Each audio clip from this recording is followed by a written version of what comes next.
So today, my team has been egging me on to cook my famous buttermilk fried chicken.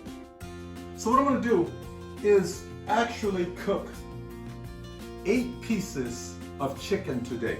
Now, any parts of the chicken works, but I particularly like to cook boneless, skinless chicken thighs.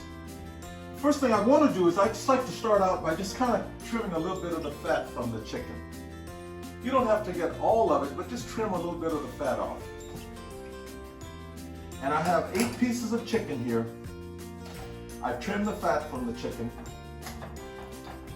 And then what I like to do is wash my hands a little bit, and I put some ice cubes on top of the chicken.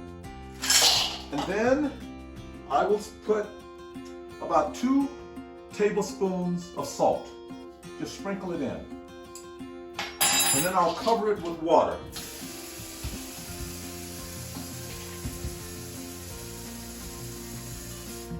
And what I just created is called a brine. So I'm going to let this chicken brine in this salt and ice water for about 30 minutes.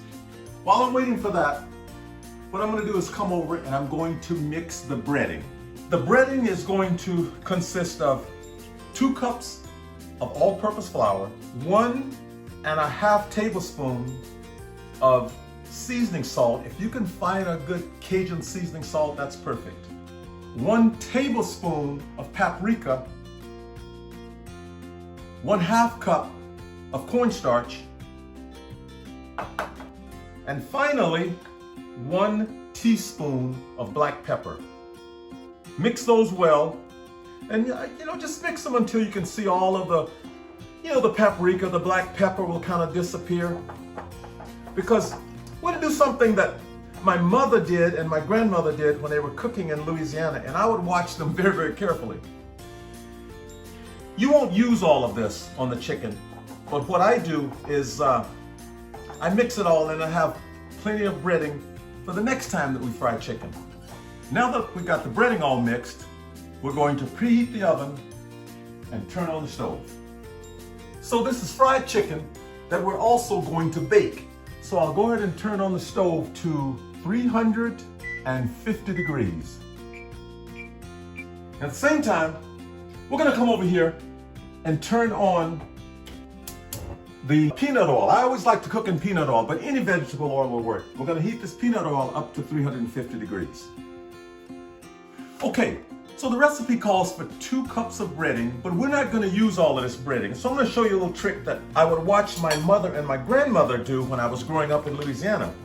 They would take a paper bag and they would mix their breading, and they would take just a couple of 1/2 cups and put it in a brown paper bag. I would say maybe 1/2 cup or so.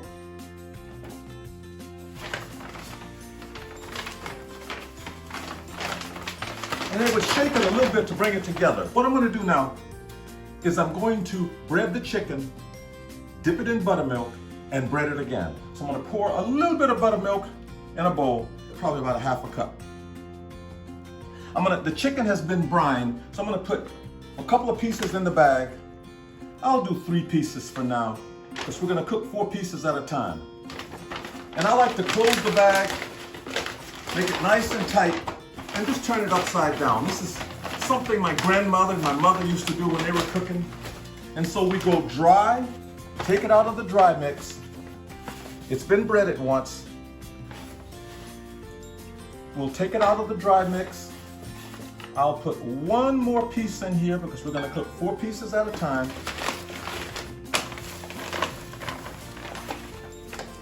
And then, so we have 4 pieces ready to go. Now what we're going to do is we're going to dip it in buttermilk.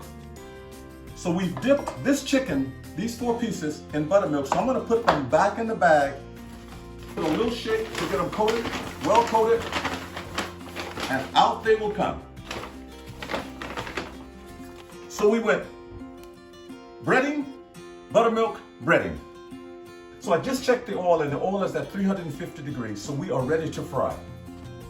So before I fry the chicken, the only thing I would suggest you do, you don't have to do this, is I line a pan with aluminum foil and I put a rack in there. And you'll understand why later. It's gonna make cleanup a lot easier and it'll make baking the chicken so much better. So the peanut oil is hot. I grab a piece, and what I like to do is I like to do what I call dip and flip. I drop it in on one side, I dip it in, and then just flip it over. I take the next piece, I drop it in, I drag it, I flip it over. The next piece,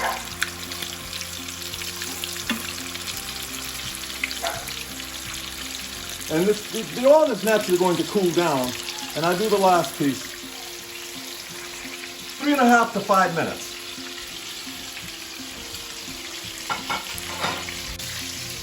So this chicken has been cooking for just about 2 minutes. So what I do is I turn it over and I let it cook for about 1.5 minutes, maybe 2 on the other side. All you want is for it to get, nice and brown. You're not cooking it at this stage.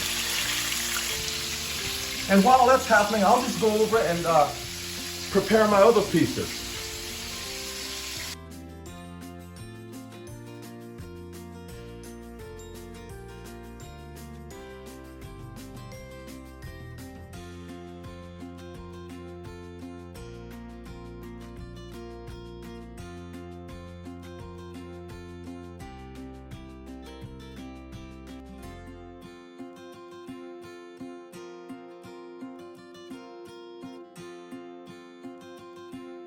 As you can see, this chicken has been in less than 5 minutes. So I just take it out. And it's not done, but it's where I want it. I take the excess oil off, place it on the rack.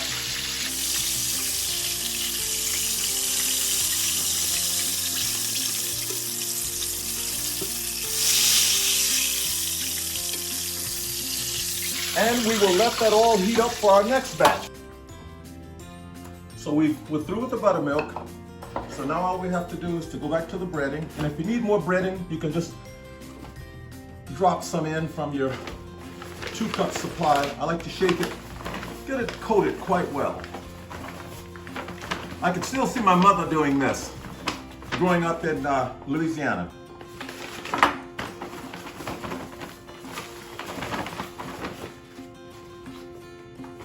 And I take the breaded piece out.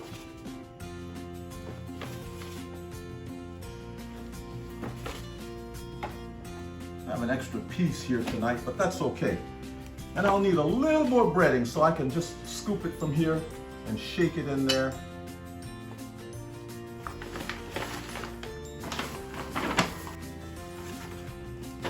These pieces are breaded and ready to go, and as soon as the oil is up to 350 degrees again, we'll be gone.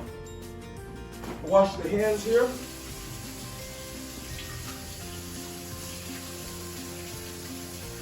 We've used all the chicken, and we have probably a 1.5 cups of breading left. So what do I do with it? What I do is I have a container, and I just save the breading.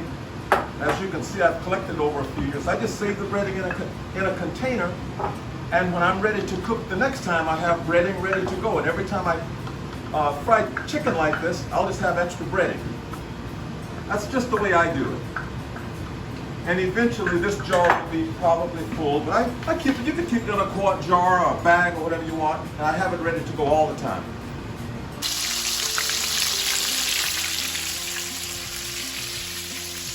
So we'll keep these in for about 2 minutes on each side, flip them over, and you can see it's just taking on that nice caramel color. And it's only, again, you're just getting them nice and brown. So we'll leave them there for a couple of minutes.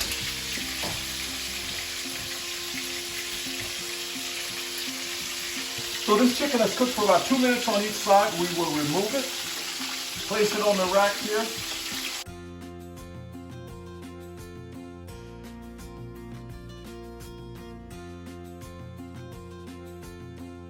So this is some of what it looks like, but it's not ready yet. So we're going to go over to the oven. And we're going to place it in the oven, set the timer for 30 minutes, and in 30 minutes, we will have the best chicken in the world. Okay, this chicken is done. We've baked it in the oven for 30 minutes at 350 degrees. So we'll pull it out here, bring it over. Now just check that out. Okay, so the chicken is done and we're gonna remove it. And I'll just place it on a plate here. Look at how nice and crispy that is. We fried it for about 5 minutes and then we baked it for 30 minutes. So the reason I talked about lining the pan with some aluminum foil, it catches all of those things, those drippings you're gonna have. And all you have to do is just obviously remove fold the foil up.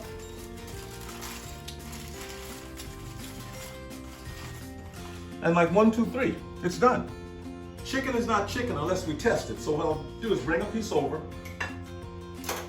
and then I will just cut into it. Look at how crispy that is. And look at that. Look at that. So we'll just bring it up here and just try it out.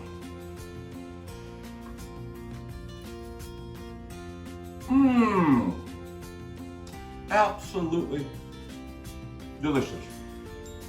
Well, I mean delicious. The outside, as you can see, is just nice and crispy.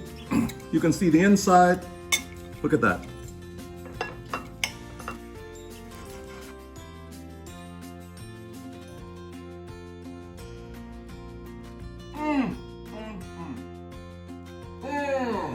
Thanks for watching. Now go fry some chicken.